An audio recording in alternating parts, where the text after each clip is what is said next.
Hi guys, I'm Marc Gellard, along here with Tom Downs. Guys, how are you? And Marc Slama. Bonjour.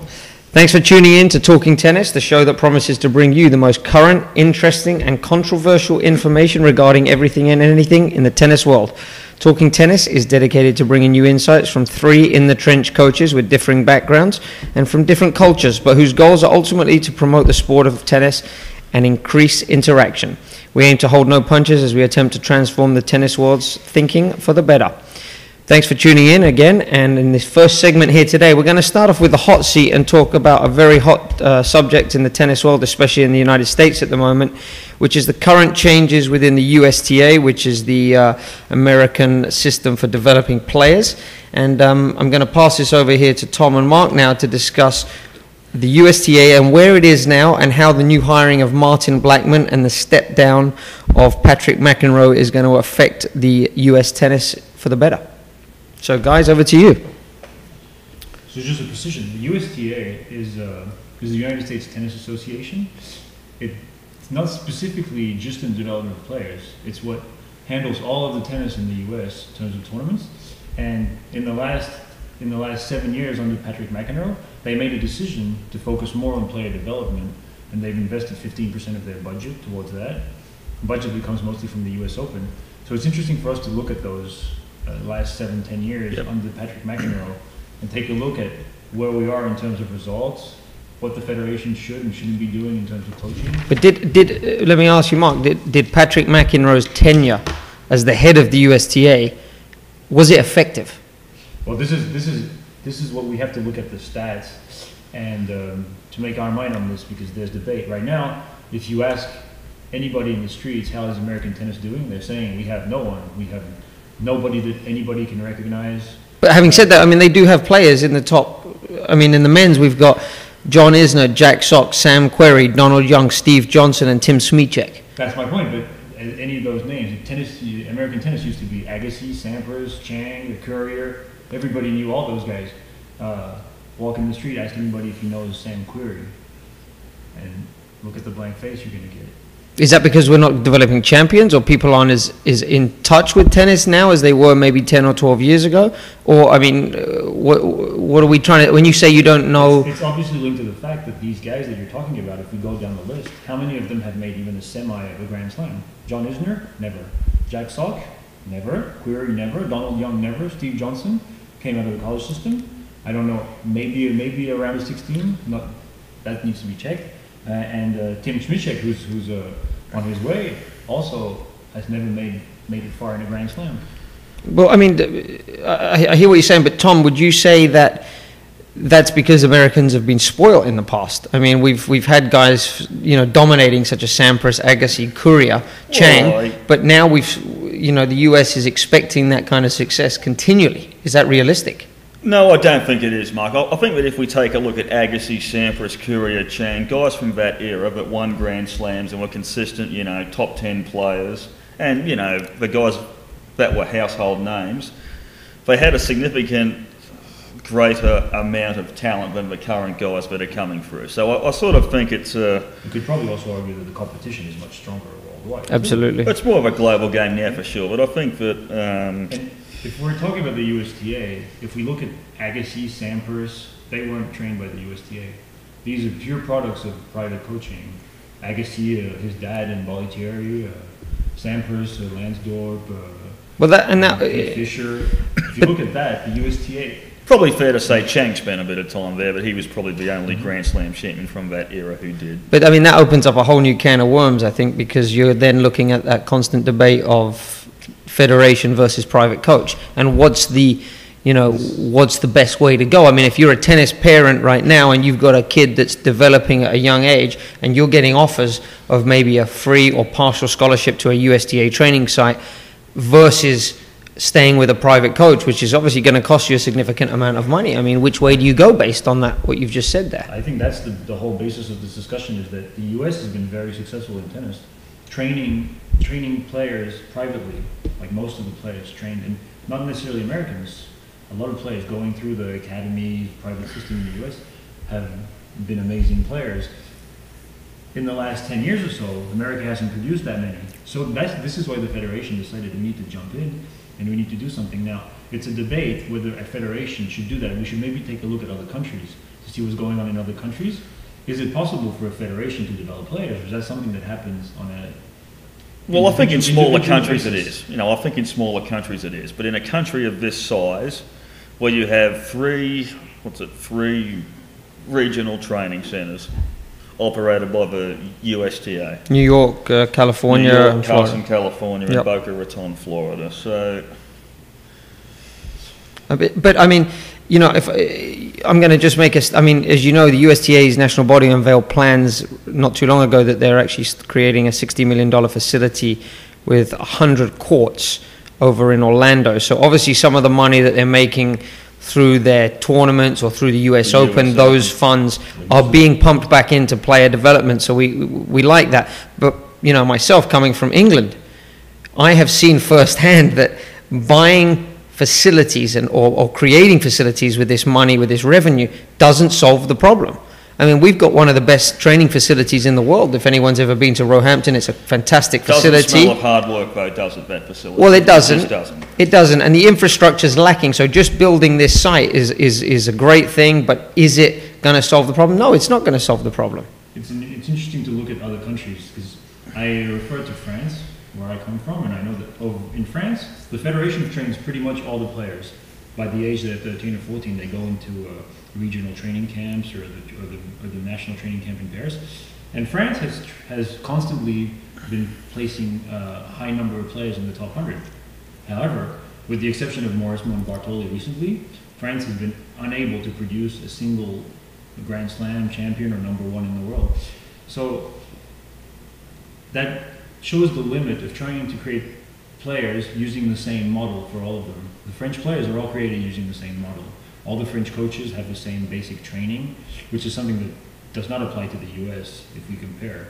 Because if you look at the coaches at the USTA, they all come from different backgrounds. There are a lot of foreign coaches. I mean, you have Jose Higueras, who's been heading up the federation's coaching department for a number of years now. I mean, there's even been suggestions by some people that the USTA shouldn't even be involved in coaching. It should be more of a managing.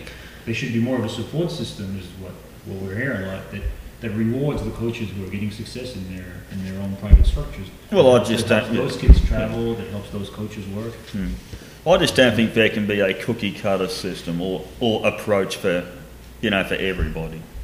Different things work for different people. Tennis history definitely seems to prove you right. We've seen so many different styles, and the way tennis is going right now, everybody's kind of learning the same game, which is going to make it hard for guys to... Since when has America had to copy someone else's system? We seem to copy the Spanish system. That seems to be the flavour of the last few years, if you want to call it that. But look, I mean, a Spanish mindset is not going to work for kids from this country. It's just not. I mean, it might work for kids who've got some sort of a Spanish background who, moved to America. One would argue that the American system was in a lump, that how things weren't working, they weren't creating players. So is it necessarily bad to look at other countries and try to get the best of what's going on over there, even though you have to adapt? Because maybe take a hybrid approach. Never be approach. Sweden, for sure. It's a different country, different number. Well, of if we're going to do it populations. like that, if we wanted to take a look at the volleys, we'd probably take the Australians. If we wanted to take a look at serves, we'd probably take the Americans and the Australians as well, maybe some of the European countries such as Croatia. If we wanted to take a look at technique, we'd take a look at the It makes Europeans. perfect sense to me that you So I think just a hybrid. take a look at who's working the best in the world in such domain. Yeah, just different areas. Take the best from the world in each area, then make that more of the philosophy, for improving this country's tennis. I just don't think taking the Spanish approach for everybody and making all the drills exactly the same and making it a cookie cutter, kind of a system, that is not going to work. Well, I mean, but all of us are sitting here as coaches now, as private coaches. We tend to work one-on-one or semi-privately. We're not working for federations. We're not working for academies.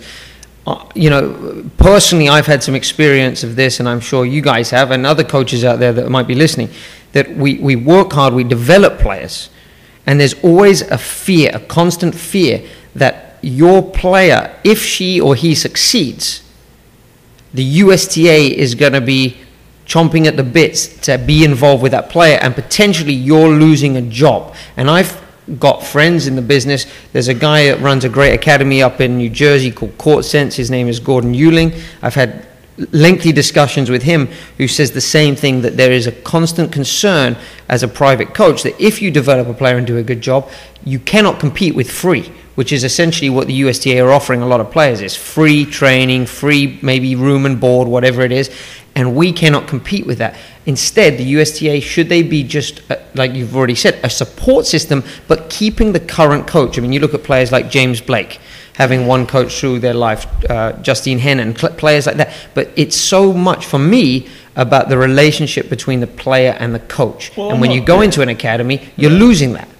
And I'm not sure, look, I think that's right. It's an excellent point. It does happen. Obviously, it's happened to Gordon. It's happened to probably, hundreds of coaches in this country.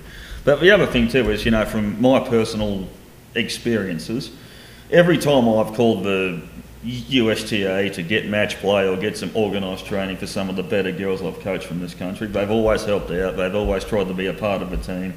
Not for a second have I ever thought they were trying to steal a player. Their feedback's extremely good. They give me a courtesy phone call at the end of each day for a bit of an update. The collaboration is extremely good. So I'm not sure if it's all the regional training centres that do that. The one here in Boca does not do that, from experience.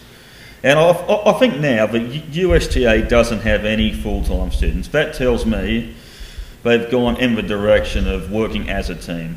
Martin Blackmon, who's just come in, has clearly said it takes a team of people to develop tennis players. Just to go back to this point, most players that you look at through the history of tennis, you can name an influence in their career. Agassi, his dad, Bollettieri. And are you going to get that if you go through a USTA national coach? The question I'm asking. Or are you going to get it more if you go with help from the USTA, gives you feedback, but you still have that link with that coach who helped you at the beginning when you were through those years, 10, 12, and he helped you through those times, and he knows you really well, and he cares in a different way, in a more personal way, because it's more of his project. Then you go with the under 14 coach at the USTA, who's going to keep you for 2 years and then pass you along to the under 16. The question I'm asking. Well, I just think there's so many different ways to look at this, and going back again, just one more time back to Martin Blackmon. I'm not envious of this guy's position. I think he's a fantastic coach. He's obviously got a great playing record. What was the reason for hiring Martin to take over? Because he's got a very difficult task ahead of him. Based on where the USTA is now, what they need to have done to get where they should be. This is a guy that pretty much no matter what he's going to do, he's going to be criticized for. This is a no-win situation. Well, unless he wins a Grand Slam unless an American player wins a Grand Slam in the next 3 or 4 years, it seems a very hard task. Now, if we look at numbers right now, and we look at juniors, we have 8 players in the top 100 in both boys and girls that are American. 8 girls and 8 boys, or 8 total? 8 girls and 8 boys. From America, okay. And most of these players have had some contact with the federation. Some of them have been trained privately. What does that tell us about the state of junior tennis in the U.S. right now? Because the image that everybody has is that it's not working, but hey, nearly 10 players in the top 100, both boys and girls. And then if you look at the top 100 girls, WTA, 13 of them. 13 inside the top 100.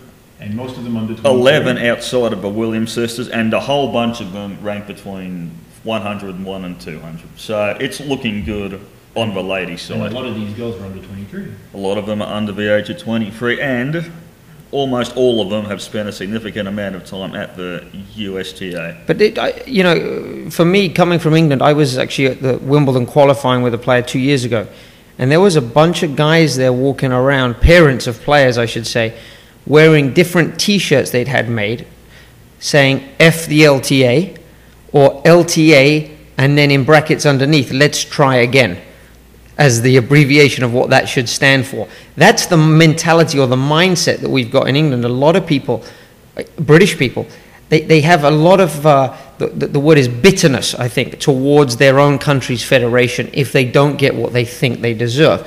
How can we judge what someone deserves? Some players seem to get more than others. There seems to be some political stuff, some there's a lot of bureaucracy in these federations. I mean, how do you manage this? I mean, even there's talk of, some of these federations of there's some corruption, or whether it's helping people. But I mean, how do we move into a situation now where we can streamline this whole process and make it very simple? I've looked at, Slovakia. I spent some time in Slovakia. They have a very simple system. If your ranking is 800, they will fund you fully for a year. They will fund you and your private coach for a year, and with the goal that you have to be 400 by the end of the year. If you meet that goal, you qualify again for another year's support. If you do not, you're cut. It's very, very simple. And they are a small country, relatively speaking, and they produce players. They do. And the whole Czech situation is very, very similar, all those Eastern Middle European countries.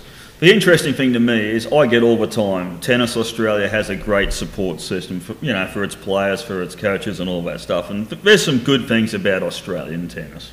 They've obviously got some gifted players coming up. They've got some great ex-players that are now coaching at the national academies.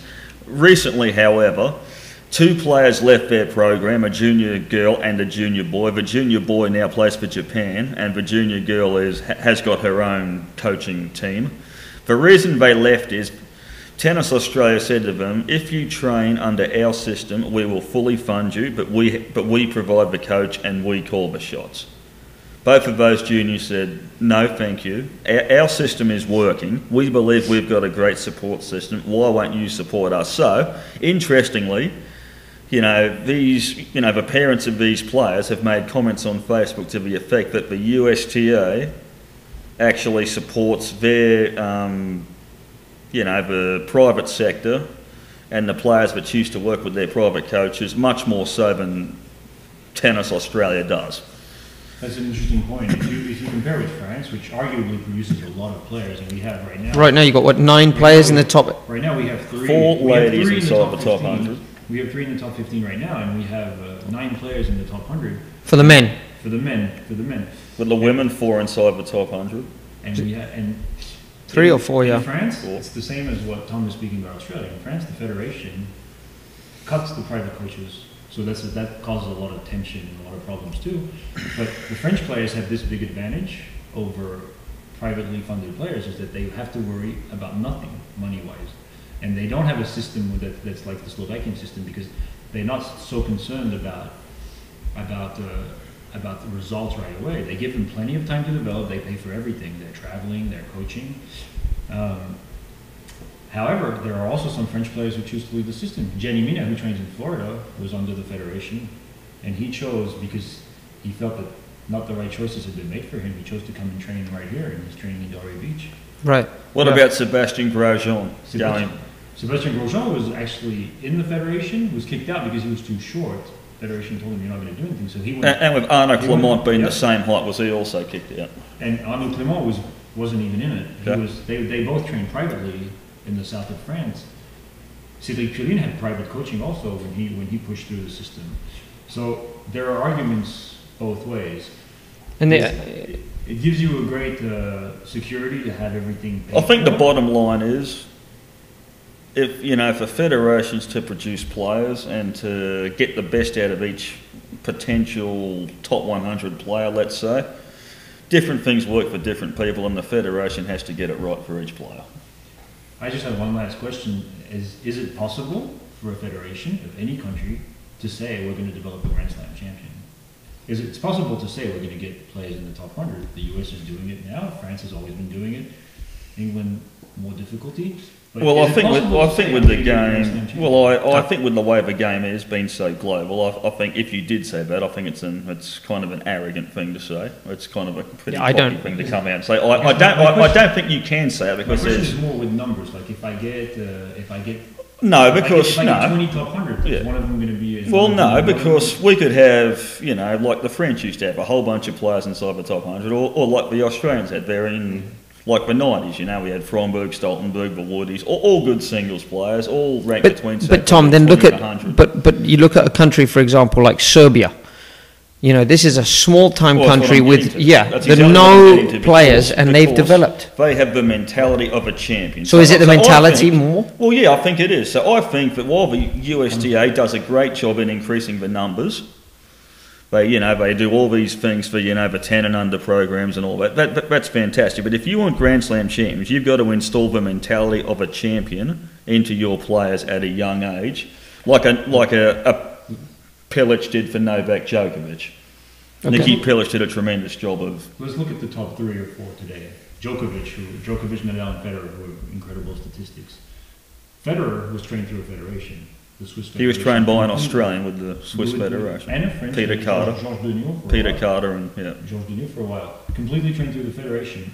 Rafael Nadal, I don't know if he got that much help from the federation. I think he was mainly with his uncle. 100% his uncle did Yep. the work from A to Z. You've got Andy Murray. And in Djokovic's case, he also trained privately in academies, mostly in Germany and Spain. And what about Andy Murray? Well, Andy obviously had his mum she was the driving force behind his tennis from a young age, but then he moved over to Spain. So, he had a little bit of both, but he was always a pretty standout player from an early age. So he was always having some private coaching, whether it was, even as if we go back and look at Miles McLagan, Brad Gilbert, these kinds of players that he's had a lot of high profile coaches and then going back into Spain. But yeah, I agree with you, Mark. I think that to say that you can make a player is very difficult. You can provide the opportunities and the environment, but Ultimately, You can take a horse to the water, but you can't make him drink it. Simple as that, right? I just think you should keep that in mind when we judge, or when we have an opinion on how Martin Blackmon does at the USDA or how Patrick McEnroe did. Absolutely. Well, guys, look, I want to move the discussion on here into the next segment of our episode here, and we're going to move this on to a section here we call the General Takes Aim. In this section, we're going to discuss a couple of controversial happenings in the tennis world at the moment. We're going to start it off here with, everyone's favorite talking point at the moment, Genie Bouchard, and what has happened.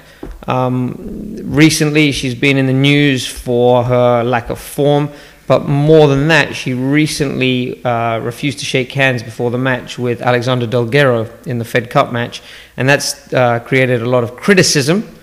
I want to get your guys' take on it, but before we start that, I just want to give you a little bit of information. Bouchard's record so far, this time right now, in the middle of April, her record is 6-7. At the same exact time last year, she was 18-8. And that's a big difference. What has happened to Eugenie Bouchard? Well, I think she got away from a system that was working. For whatever the reasons, I mean, we've all heard different sides of it. Either she left Saviano or Saviano chose to discontinue his work with her. So, but either way, Nick knew how to get the most out of her.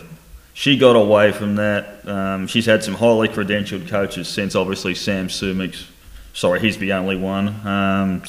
He's a great coach, but in my opinion, Genie has parts of her game that need developing. The serve needs work, things need work. She can get better in so many areas. Nick Saviano is a great developmental coach. He has a record which very few coaches have in that department. I think it's a mistake to get away from Nick. I think the thing she should do now is pick up the phone and call him and say, look, I want to get things back. She made a mistake. Yeah, she made a mistake. But she's got to be mature enough and not stubborn enough to admit that. Well, I think the thing is, we've spoken to Nick Saviano. Nick Saviano said after the Wimbledon final, very rarely was she healthy after that for the rest of the year.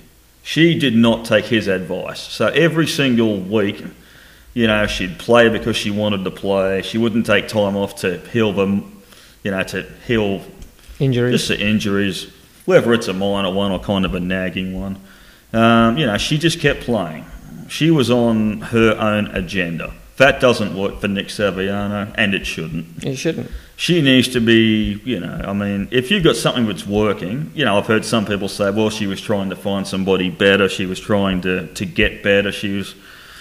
Why excuses. fix or why change something that's working? It was working. There was progress in the right direction. I think was she one of the breakthrough players of the WTA last year, or she won some kind of award. I mean, I'm reading on. Couldn't you argue that she had reached a peak with her system, like Wimbledon final, semifinals at the French, with her style of play? Could be argued that she felt that she couldn't do more in the system and that she needed something different. Well, if that was the case, it's not always the time to leave just when results. Well, if that was the case, if that was the case, we could have watched her play this year and said, has she improved her serve? That was the number one thing that had to be worked on. No, the answer is no. It hasn't happened. Is she getting better at coming forwards and finishing at the net? No, it's probably stayed about the same. Has she lost confidence? Have the other players worked out how to play her? Your breakthrough year is often it's a good year, but the year following that, when you've got some pressure on you. Is it too early to judge? This is April, and what's her record?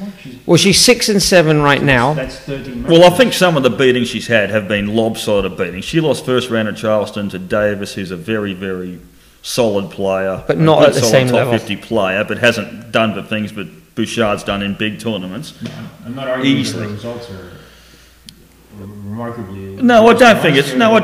Is it not too early to judge after 13 matches? Should she have more? Well, the bottom line is she should have played a lot more than 13 matches up to this point this year. So I think she needs to pick up that phone and call up Nick and say, Nick, I want to get back to what was working. Can I have another chance? Well, I mean, I'm on the internet reading an article here on ESPN, The Buzz.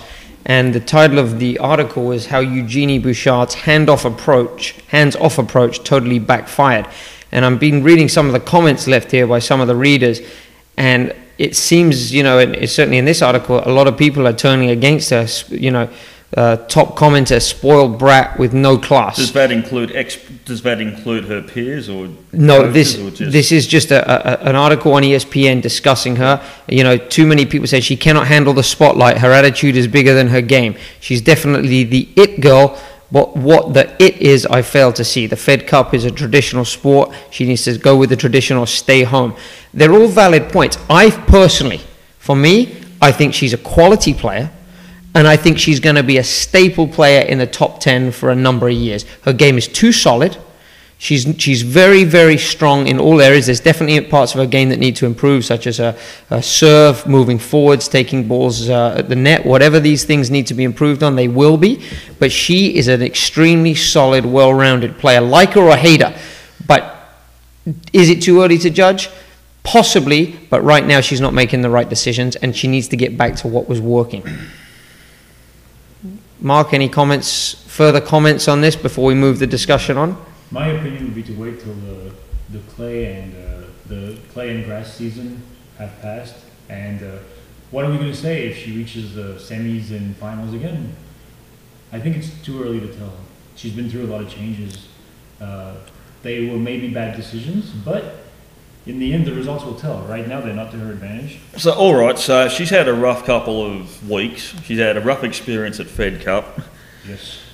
She chose self-inflicted. She chose to make a questionable decision about refusing to shake somebody's hand. Say what you like about it. That thing only motivates and gives her peers extra incentive to beat her. She's not that popular among her peers. Now, my thing to Genie is, how are you going to get confidence going into the clay season? But Tom, I agree with what you said there. But let me just put it this: we're talking here on this show on Talking Tennis. We want to bring tennis into a little bit more of a modern era. It's been a gentleman's sport for too long, and it's not a spectator-friendly sport in a lot of ways. For a lot of people, find it very boring to watch. If you go and you watch these NHL games, these NFL games, the pre-warm-up for boxing matches, these guys aren't shaking hands and wishing each other good luck. I mean, is she not? Maybe she broke a tradition, but someone's got to do it. Maybe is it time? I mean, is she really? Well, I think the thing is just a pioneer. Let's just go back to the. What to your opponents is the last thing that you wish. Well, but you don't have to say that to your opponent. you can just shake hands, say nothing, and move on. But we go That's into you know, I mean, tennis in a lot of ways, and I use this a lot, this analogy a lot with my players. It's like a boxing match out there. It's a one-on-one boxing match. Now you see all these guys, Mayweather and all these guys before their fights. Before it. They shake hands, but they may be up in each other's face. They're in there. They're not wishing each other. They're not. There's no niceties about it. I've got no problem with that. I believe that tennis needs to have some changes made to make it more spectator-friendly. Did she not just pioneer it and be the first one to move it forward? Here's something else I've got to bring up there that stands out. Let's go back to the tennis boom era for just a minute. We had Connors, McEnroe, Stasi sort of coming in. And those guys came in after we had the Aussies who were good sportsmen and the Americans who were good sports, a couple of French, a couple of British players there as well. And everybody criticised those guys. Connors, McEnroe, Nastase was obviously Borg there, who was the good guy. But that was, you know, tennis has never experienced a boom like that ever since. And Connors said it best. He goes, look, we brought you guys a bit of everything. We were all entertainers in our own, you know, ways, but you criticised us. So yes, I think tennis needs that. I think it was, you know, I think it's good to have the Hewitts. I think it's good to have, you know, the guys that are a bit brash, girls that are a bit brash. I think that Bouchard is great for tennis. It brings up talking points for the regular people. Yeah. I think going back to the Bouchard incident, it's a good debate to have. I just think it was poor judgment to do it at this time in her career, when she's in a low like this, when other players feel that they can take a pick at her, that she's not as strong as she was. This is maybe not the best time to make a stand like this. She could have done this last year. She could do this next year when things get better. It just, for me, shows a little bit poor judgment. Well, she's very young. She's immature. I agree that the timing could have been better, but I mean, she's young, she's immature, and you know, look, in any sport, and it makes it a lot worse to follow that up with a loss. With a loss, yeah. But you know, in any sport, you know, whether you're talking about hockey or football or basketball, you know, the first year guys, the new guys that have come in out of the drafts always have nothing to lose. And almost last year was Genie's first year. Your sophomore year is hard. The sophomore year is always hard. Exactly. And she's struggling. Which is all the more reason I would go back to Saviano. Go back to what's working, okay? The guy got you there. Chances are he's going to know how to keep you there. So when everybody's worked out how to play you, you know, he's going to be able to add things that are within her capabilities. He's going to be able to make the adjustments that the serve has to, you know, have. He's known her for a long time. And the other thing too is, I say this in a politically correct kind of a way. Usually, you know, coaches, right? The Aussies tend to coach the Aussies, the French tend to coach the French, or like the Europeans tend to coach the Europeans from, you know, the close by countries. Brits tend to coach the Brits, or the English-speaking, you know, coaches tend to coach the English-speaking players in general. Not saying that that's a real important thing here, but I think in the case of Bouchard and Nick, the one good thing they did have was the excellent communication. That seemed to really stand out. Nick has known her for a long time. He knows how to get through to her.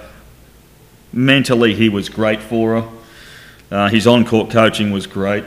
He knew which buttons to push. And when you start with a new coach, it takes a while to establish the communication.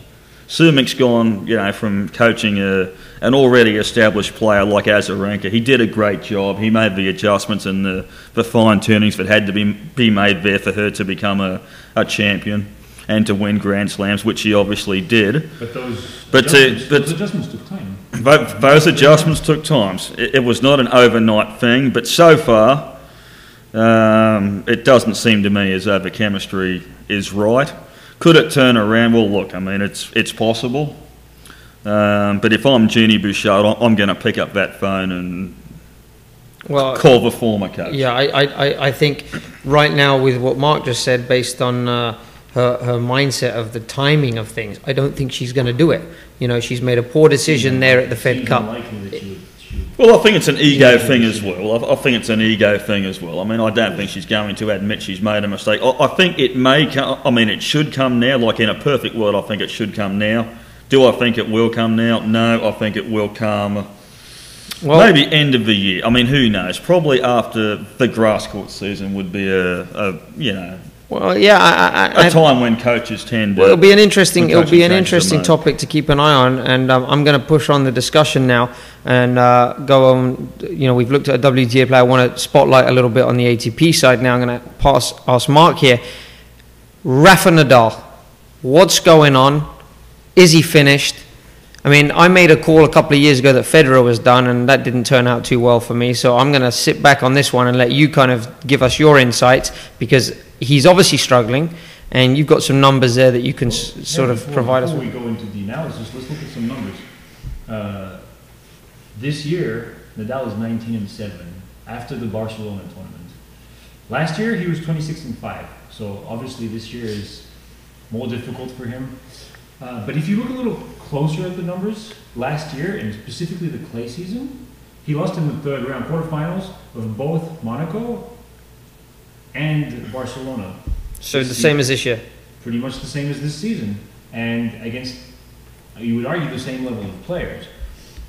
He went on to also lose in Rome in the final to Djokovic, and then he went on to win the French Open. So maybe it takes Nadal a little bit more time this season to get going. We know of his seasons where he would just lose one match on clay. Given Rafa's history, being arguably the greatest clay court player of all time, I think it's a little early to count him out. Although there's a few things that stand out, and I think it's got to be due to confidence. I agree. Number one, his balls are, don't have the same kind of penetration they once did. They're landing short. Djokovic is getting on his front foot. He's stepping into Rafa's balls. He's in control of the points. I would argue that Nadal's had phases like that before where his ball wasn't moving as fast, and despite that, he was still winning. But is that because now he lacks the same kind of strength that he once did? One thing that I noticed have changed is his comments that he made after Monaco is, I'm not playing well, I'm not doing anything, that show, and it kind of opened But he's always been very honest. But to me, that opens the door to his opponents, given the fact that he's also now losing matches to players who are top 20, top 30. Because there's no secret anymore. It used to be with Nadal, he was up 3-0 before the game started. All the players will tell you. I mean, he was so dominant, so impressive. The locker room pressure was definitely... But it was the same with Federer. I mean, if you remember a couple of years ago, he lost to Robredo at the US Open. It was the same thing. Everyone started to feel like they had a crack at him. We move on a year or two later, or three. We're back to the same thing. Federer is still winning a lot of matches before he started, and And yet Federer is still losing. He's still more than he used to, and he's still losing to all kinds of players. Look, I just think the time to beat Rafa at the French Open is in the first couple of rounds. Okay, if he gets his teeth into that tournament, gets through the first couple of rounds comfortably, he's going to grow in confidence, and he's going to be pretty dangerous. So, if he does get beaten, it's going to have to be done pretty early. The length of the matches at the French Open goes to his advantage. Yeah. The fact that it's in 3 sets. Beating Nadal in 2 sets is one thing. Beating him best of 5 is a different story. Plus, if you're playing those matches on the stadium, which you've had tremendous success in, I think that's a bit of a daunting task, regardless of how well he's playing coming in. I mean, what about the opposition? Like, let's say that he gets through the French Open first rounds. Can he still beat Djokovic on clay? I don't. The season that Djokovic has had, and they're face to face this year. Well, with the great year Djokovic had going back a couple of years ago, when people were thinking he might win all 4 slams in 1 year, he lost to Federer. So my point is, I mean, it's very hard to sustain. As good as Djokovic is, it's very hard to sustain such a good tempo and just a quality that's good for so long. To go back to Mark's point, I mean, I'm reading here now, after the match he lost this week to Fabio Fognini over in Barcelona, and his comments after, he said, "Today is a bad day. My challenge is to get back to the best level again, and I will work until that happens. I have the conviction, and it will. It was a disaster, though, today. Fabio played better than me, and he deserved to win. I did not deserve to win. Until I sort out the ups and downs I'm suffering from this season, I will continue to be vulnerable. I spent last week in Monte Carlo full of good moments. It was the best week of the year, but this one has been the opposite. It has been a negative week. I thought I would be able to find consistency, but it hasn't happened." He's pretty candid. There's a lot of resonance in the words he's using, though. I'm vulnerable. I'm not playing. He's always been honest and classy. But is this mind games? The other side of it is. But this scene, the language used, I'm vulnerable, his opponent reads that for his next tournament. But is that not just some mind games? I mean, everyone knows he's vulnerable. Yes, I think it's a mind game too. I mean, I think that he's just saying this just to get the other guys thinking that he's vulnerable a little bit. There's a bit of gamesmanship involved, perhaps. I mean, I've seen it before from Nadal. It seems that Nadal used to have a big locker room advantage. The way he got ready for the matches. It seems that that's dropping. Well, if you're a smart opponent, I would still expect the best from Rafa at the French Open and these upcoming clay court tournaments. Of course, but what about a Monfils or a Tsonga? These guys who used to start this match, well, probably more Monfils than Tsonga, but these guys used to start a match against Nadal saying this is going to be incredibly difficult. Aren't these guys going to have a little bit more of a bounce? I mean, they've... I'm talking about players, Edberg, players who have beaten the top players in big events, even if they haven't won them. Aren't these guys going to give him a tougher ride this season? But let me pose this question, and this is going to, a controversial question here from, I think. Is it time for Rafa to reevaluate his coaching situation? Does he need, he's getting towards the end of the career, let's be honest, he's physically worn down, his game is a very difficult style of play. He stayed with Uncle Tony for the entire career.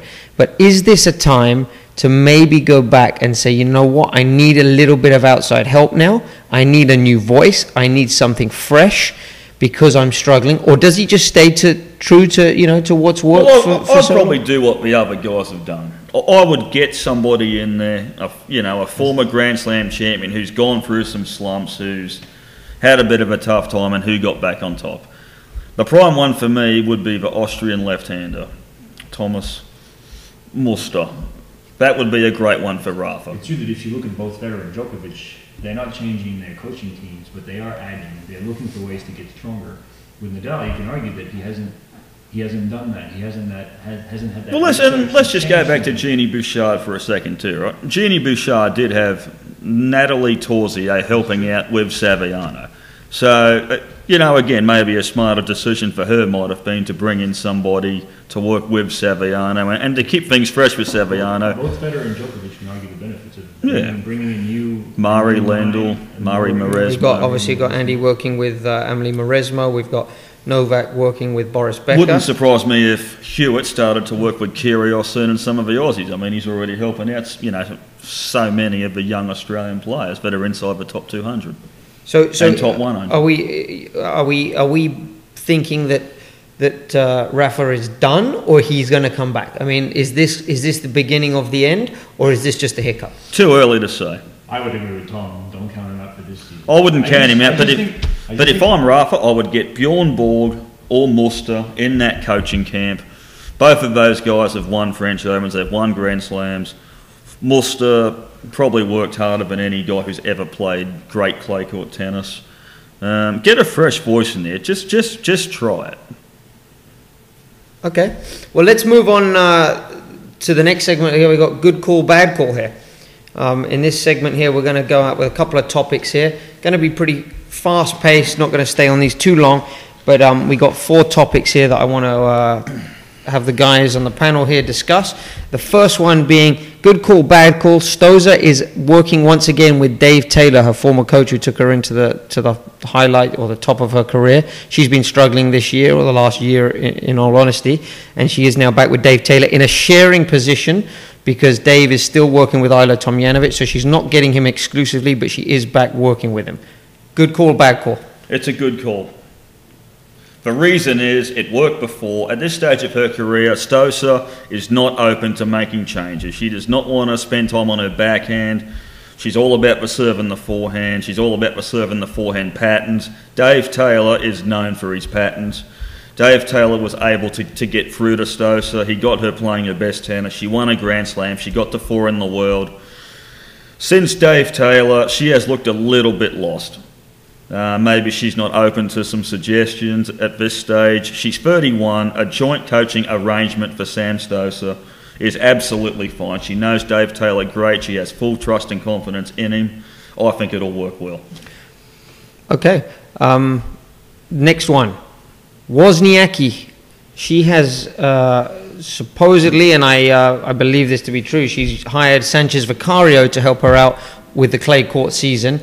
Obviously, Sanchez Vicario had a lot of success and experience on the clay courts. Good call, bad call? I'm going to say it's a bad call. And the reason is, when Sanchez Vicario played, the players had on average 4 seconds in between shots in a rally.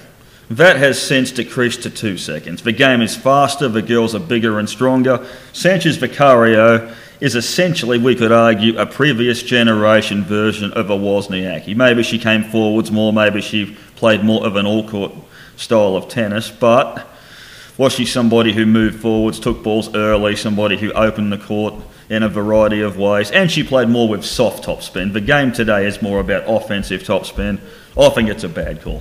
Mark, what do you think on that? I'm going to disagree and say that it's a good call. The style of play that Arantxa Sanchez has is something that can help Wozniacki, not define her, but help her. And the experience that she has... Doesn't she already use that style of play?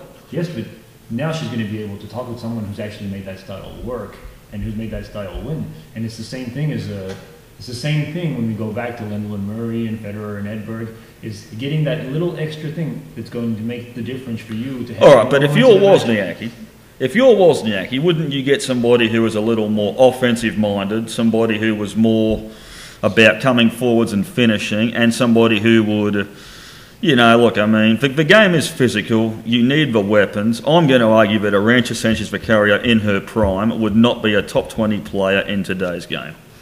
And I just...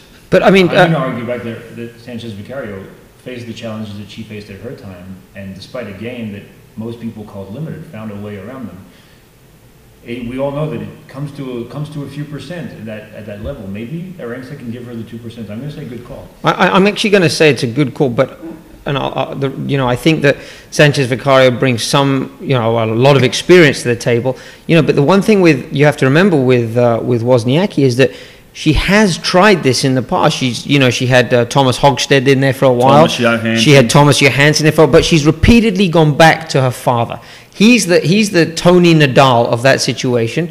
She's experimenting, bringing in. The other reason I'm going to say it's a good call is I do have the advantage of up-to-date internet as we're recording this right now, that she did today beat Simona Halep on the clay courts there, which is in the Porsche Tennis Grand Prix over there. But she's hired Arantxa Sanchez Vicario to help her win Grand Slam. So I'm going to say bad call. However, I will say the jury can still be out.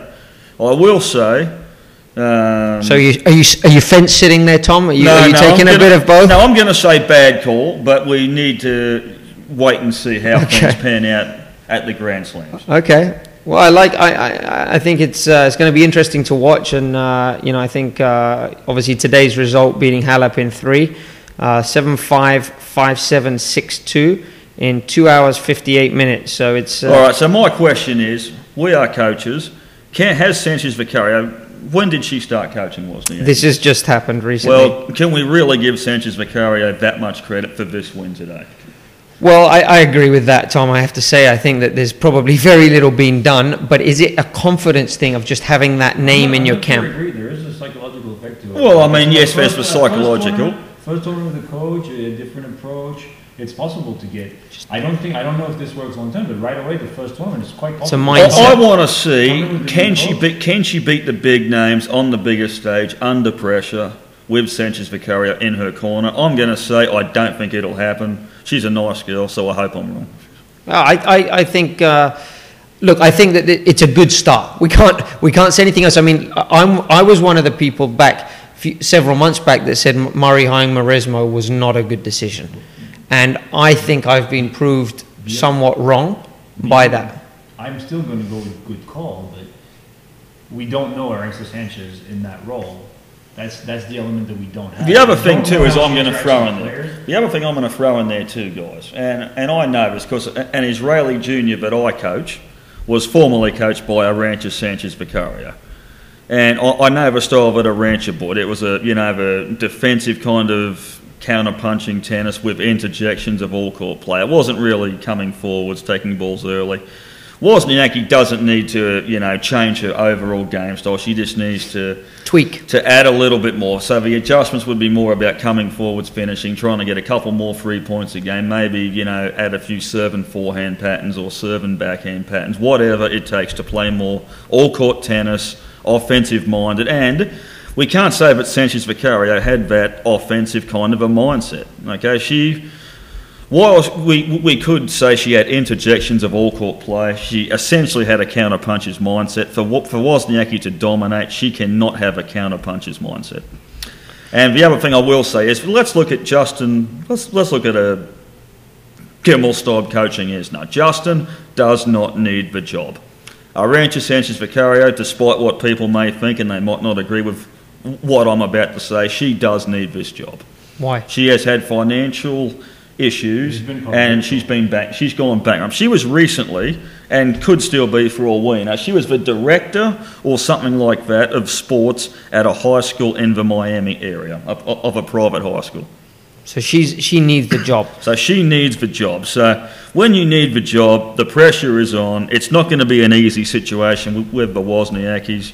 You know, the father, as Mark said, is the dominating figure. He calls the shots. Tough to argue because what they've done has worked up to a certain point.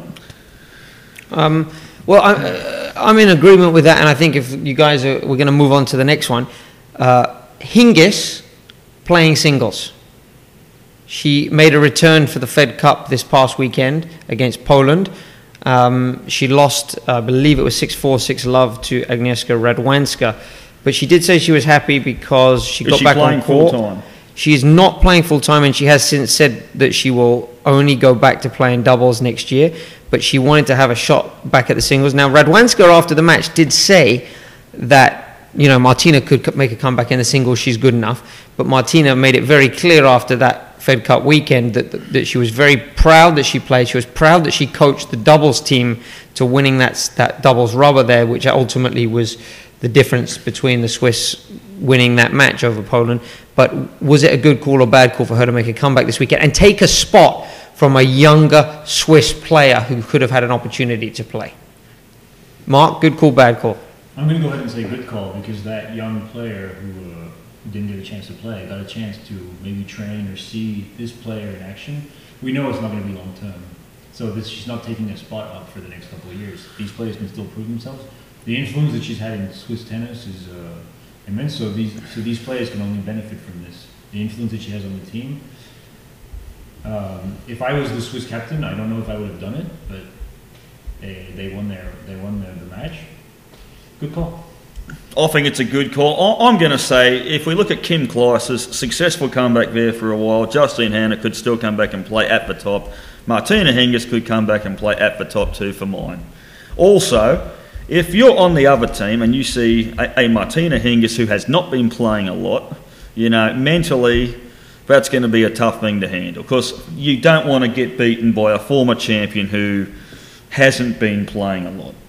Well, I mean, I'm going to actually jump in here and say I was fortunate enough to actually work with Martina a little bit, you know, more in a hitting partner role many years ago. I mean, you won't meet a more professional player on and off the court. But I'm going to say this is a bad call. I mean, she's 34 years old. She has, I mean, I know Martina, she's going to keep herself in top shape. She will not have gone into that match without putting in a decent number of hours, so we know that. But even she said after the match, physically, she couldn't play the next day because she was so tired. I think it was a bad call. I think she needs to get to the point in her life and say, I am not playing anymore. She can do her doubles, that's fine. She's done with the singles. She's not going to be able to compete competitively and consistently against those top players. Let the younger ones come through, and you can give them all your wisdom on the practice courts or by being the Fed Cup coach or captain, whatever role she wants to take.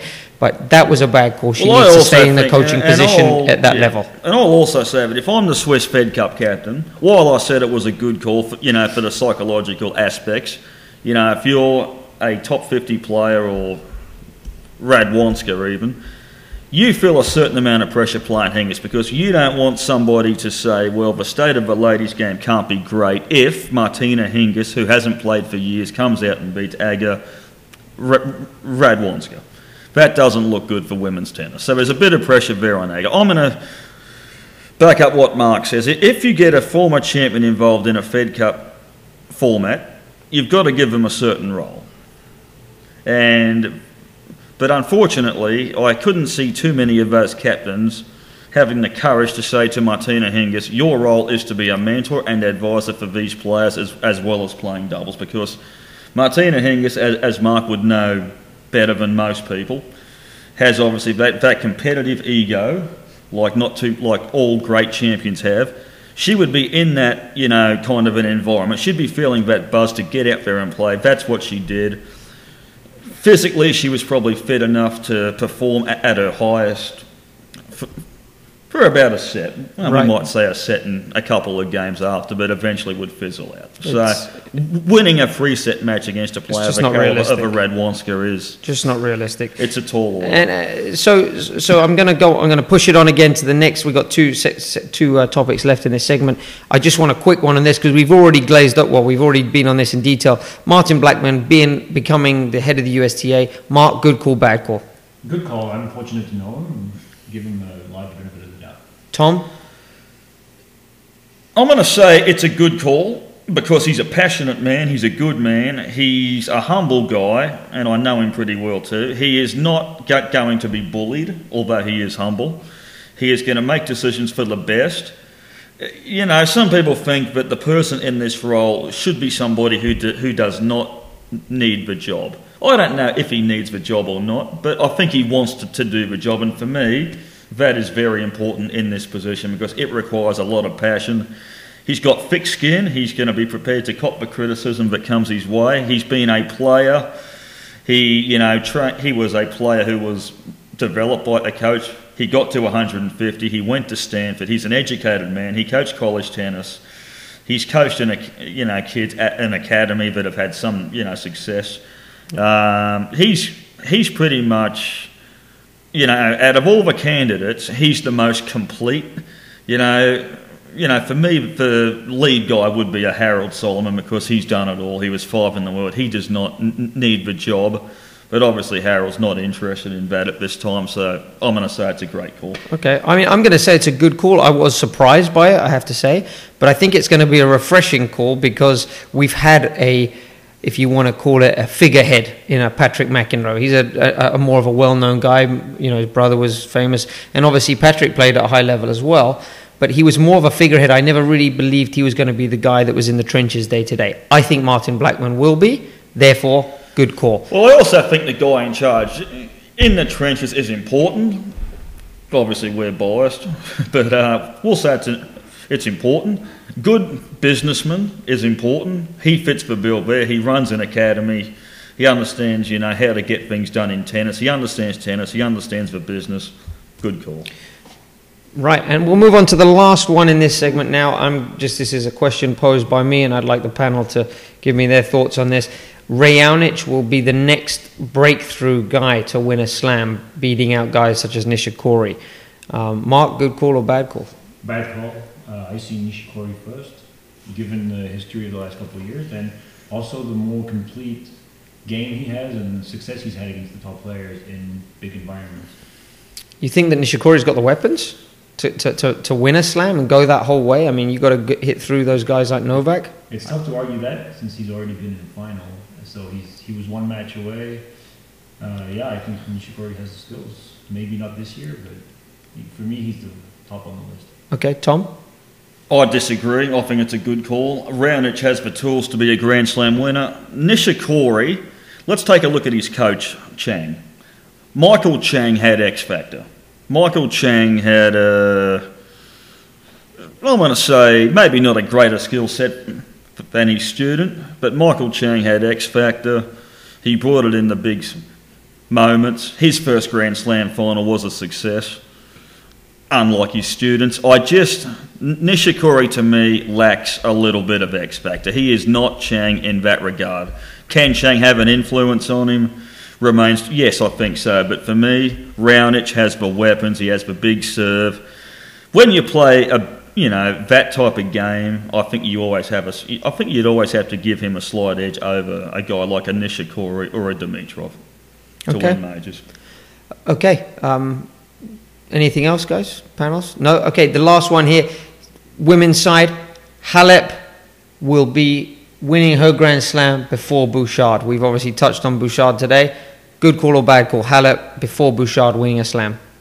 Good call. I'm not going to be very original. If you look at their progressions, specifically the last season and the follow-up to the last season, Halep seems just to have more of that complete game where she can handle all these situations. Bouchard still feels like she needs to develop a lot of areas in her game. So I'm going to say good call. I'm going to say bad call. I'm going to say Bouchard is going to pick up that phone to Nick Saviano very soon in the near future, and she's going to say, Nick, I was wrong. Give me another chance. I'll work alongside you. You can still coach Sloan. I've learned a lot. Give me a shot. The other thing too is Halep also had a great year last year. I believe Halep and Bouchard, two players last year, both had breakout years. Obviously ups and downs in there, but breakout years, both ended with their coaches at the end of last year.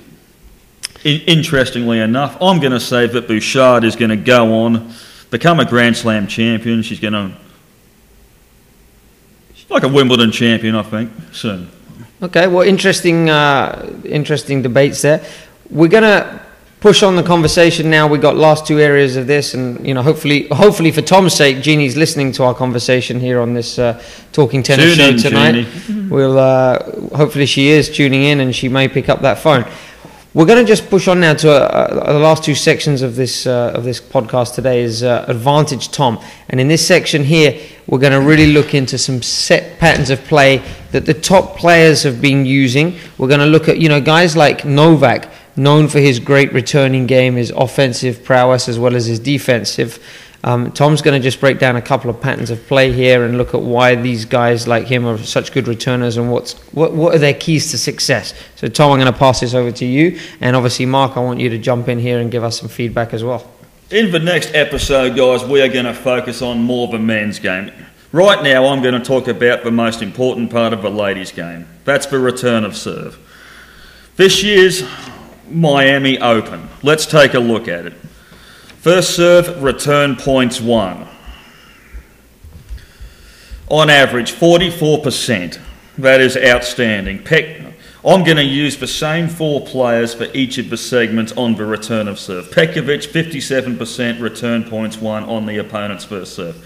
Halep at 51%, Serena 48%, Suarez, Navarro 45%.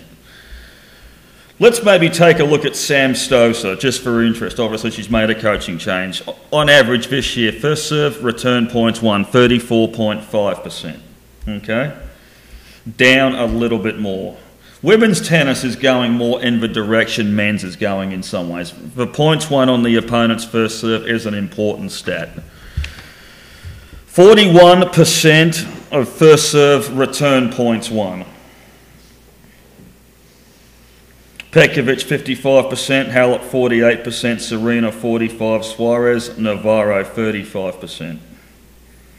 Overall second serve return points won. Okay, surprisingly it was lower than originally thought. Okay, Suarez, Navarro led the way, 61%, Pekovic 58%, Halep 55%, Serena 54%. So what are we seeing from that? I mean, what are we taking from those numbers there? What's the take-home message? Well, the return of serve, for me, obviously is the most important thing. With the way the girls' game is going, the successful players at the top of the game are winning points on their opponent's first serve. And the gap between the two, the gap between points won on the opponent's first serve and and points won on the opponent's second serve is not as far apart as one probably would think. I mean, are we? There's different return styles. I mean, you take a guy like Agassi. He was considered probably the best returner of all time, but he was a very offensive-minded returner. I mean, he was standing up there and hitting those balls and actually looking to turn defense into offense in one shot. You look at a guy like a Federer. I mean, a lot of times he's going to be leading the way in a lot of these statistics. I mean, I'm on the ATP site right now, and the leader in return points won so far in this year, the leader is David Ferrer. Then we go down to Andy Murray at 2, Roger Federer at 3, and Novak at 4. But obviously what Novak is trying to do off the return of serve is not the same as what a Federer will be doing, or even a Murray. I think that, Federer is going to be chipping a lot of balls back in play, especially off his backhand side, where most guys are going to be serving to his backhand. I think that's no secret. I think with the guys, I mean, the guys' return of serve in general is different to the girls' return of serve. Now, But even if you look at the girls that you mentioned, Petkovic doesn't return with the same intentions as... No, but I'll get to that in a minute. Let's look at 47% of overall returns are made from inside the baseline. Most of the returns on the women's tour, well, close to 50% are making the contact from inside the baseline. That is not the case for, for the men. For Ferrer, in previous generations, such as when Sampras would play Agassi, yes, I think Andre was probably on the baseline or inside the baseline for first serve returns because he loves targets. So with the game being, the way it is now, the courts are slower, the balls are slower, the return thought process has largely changed a lot, hasn't it, on the men's tour. So guys, can neutralise first serves and then work their way into points. Or a guy like a Djokovic, the returns are very, very solid, but he knows that if he gets them deep, whether it be deep to either three parts of the court, cross court, deep through the middle or deep down the line, all he has to do is get into the point, right? Then he can use his, defensive skills if he has to, his offensive skills if he wants to. So it's a different kind of performance. It is, and an interesting stat that, that stood out to me when researching this subject was that Federer, who, he's had a so-so year so far. It's not fantastic, but it's not a disaster start to the year. But, he's down at number 17 on the leaders of second serve return points won. That surprised me. I thought he'd be up in the top Stefan five. Edberg was brought in. If we look at Stefan Edberg's, and again, stats are accurate, they are important, but they don't say what goes on inside a player's head. So we all know that. For me, Stefan Edberg was brought in to help Federer get more offensive-minded, in the sense that he wanted him to attack second serves more, come into the net and finish. So while Federer may be attacking those second serves, maybe the discipline in his volleys and his net game is not always as good as it could be. Maybe that's why the number is down slightly. Because what these statistics don't show also is, on the big points, the risks that are taken on the return. Yeah. Federer may have changed his game to go bigger on some of those big points, and to go take more risks and points that don't count as much. In the women's game, the one that stands out to me the most is, I just said there's 47% overall returns are made from inside the baseline. 51% overall points won when the player makes contact inside the baseline. So that means when contact is inside the baseline, they win a lot more. They win more points than they lose. Okay. That to me, obviously, the ladies' game is more about striking first. In, Serena's case, it can be about striking first off the opponent's first serve. So what a player listening to us, recreational or top junior, what they would take out of these statistics, if they're a female player, is try to get that contact inside the get the contact inside the baseline. Make sure the percentages are high in terms of points won on the opponent's first serve as well as the second. Okay. And what about on the men's side? If you're a young, recreational players, junior players, we really want to give you guys at home some information that is relevant to you guys. As a player, whether you're a junior or recreational, do you think that tennis nowadays, the returners are going to have to be more offensive minded? Are we going to have to be taking the ball early, or are we going to maybe look more and say, it's a Nadal type return that you need to be putting that ball back in play, or is it a situational play? Well, I think it's got to be situational, and and if you want to say, well, okay, if I say it's situational and someone, a young player calls in and says, all right, what should I do more of? I'll say, well, it's relevant to what your game style is. If, your game is to play more first strike tennis, yes, you may want to take some chances on the opponent's first serve. Yes, you want to make sure, regardless though, you do want to make sure that your percentage of points won on the opponent's first serve is high. And really for second serve returns, I think, in men's, I just think in all forms of tennis, you want to be making contact from inside the baseline and being offensive minded. If you're on clay and you want to make some adjustments and start back a little bit and all that, look, I do understand that, but What was that? I think it's interesting to look at these statistics and see where the game is going, but it comes down to what we were talking earlier. Every player has his own style, so everybody should be moving a little bit in that direction based on their style. So players at an individual level, they need to look at these styles and say, this is where the game is going, how do I adapt my game to this? Rather than say, this is what you need to be doing all the time, because for some players it won't fit. Let's take a look at a guy like Jack Sock, the American man who's, performed the best over the past couple of months on the biggest stages. Obviously, he won his first ATP title in Houston, had some good wins at Indian Wells. Is he going to be inside the baseline hitting an opponent's second serve when he tries to run around the backhand and hit forehands? His forehand is so big and so penetrating that he could get away with being behind the baseline, really striking first. So, yes, as Mark says, that is important. For the girls' game, obviously it's different. They're trying to really strike first and obviously hit more through the court and strike more through the court and hit the return aggressively and the first ball equally as aggressively. So for them, for the most part, unless you're Suarez Navarro, she returns serve inside the baseline 28% of the time. So obviously she's got that Spanish, more of a get the point started, work the point style of tennis. Wozniacki returning behind the baseline? Working with Sanchez Vicario now. I mean, you don't know. Who knows? Arantxa was somebody that could do it all. She adjusted to situations extremely well. Wozniacki is somebody who can adjust to certain situations well, but when I'm coaching players, I find that everyone has their own style. I mean, for example, if you're, whether you like it or not, you're going to get players that are using a Western grip. You cannot have them standing up on the baseline taking balls early because it's just not possible with that grip, or it's almost impossible. They don't have the time. There's a lot of variables that always go into coaching players and getting. But I think that when you're looking at great returners, you have to look at Murray, Djokovic, Serena, and see what these guys are doing well, and try to somehow fit that into your player's style of play. Because I think Murray, I don't think you're going to see a guy with a better split step.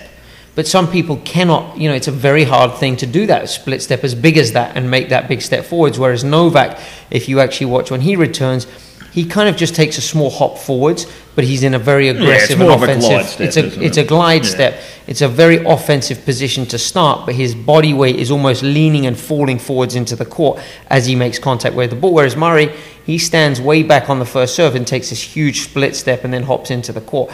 So I think that you've got to, take a look at the player you're working with, or if you're a recreational player, figure out your style of play and then build in a role model based on that. And that's correct. And while I think the stats are important, they obviously don't tell it all, but they do tell quite a lot. Either way, the point, regardless of what your style is, you need to win points on the opponent's second serve. Figure out what's best for you. You need to win points on the opponent's first serve.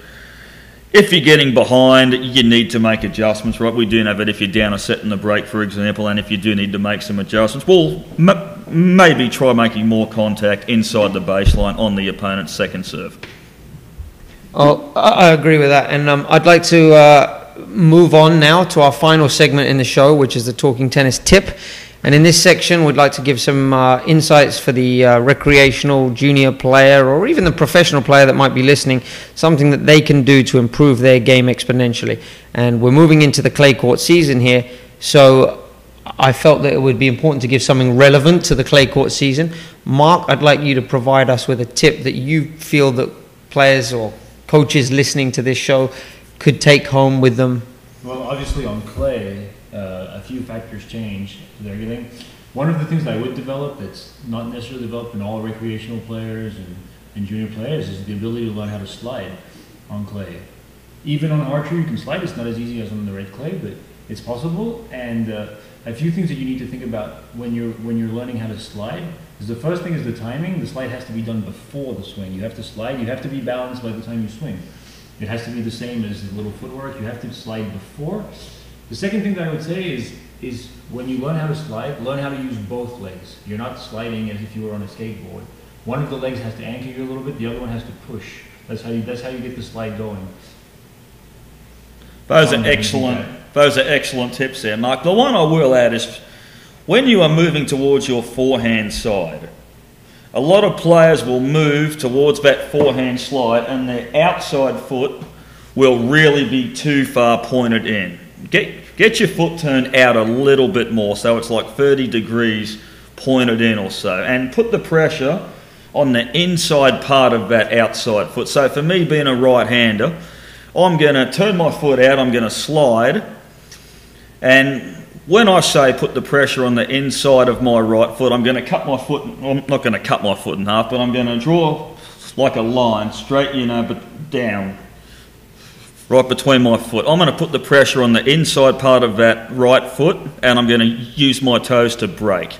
As Mark said, we slide, obviously, before the contact. We can, slide as we're hitting, slide, stop, and then hit. If we're sliding too much, common sense, prevails. We are in too much trouble. Playing too defensively. Some players, Venus and Serena have said in the past, I know that they don't, and Sharapova, they don't even slide on the clay. Sharapova is a great example. She doesn't want to change her footwork. Now, I'm not saying she's a great example of how to play on clay, but sliding is part of a clay court game, and I think it's very important that you spend a lot of time just doing simple exercises. And one thing I found was that it's an interesting test. If you ask someone to run out and slide into a forehand, they can do it. A lot of players struggle to do the same thing on the backhand side, especially in an open stance. And that comes down to strength in the legs, and often players are weaker in one leg than the other, but also just building up those motor patterns so that your body becomes familiar with how to slide to a forehand, to a backhand, to a short ball, to a deep ball. Well, the other thing too, I think, is...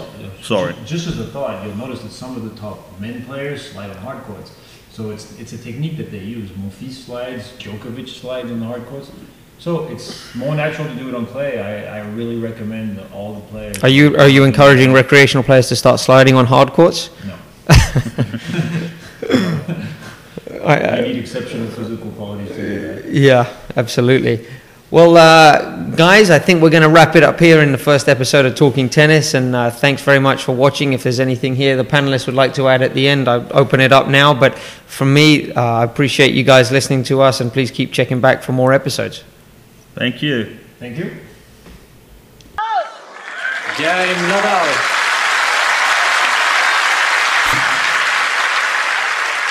1-game all, final set.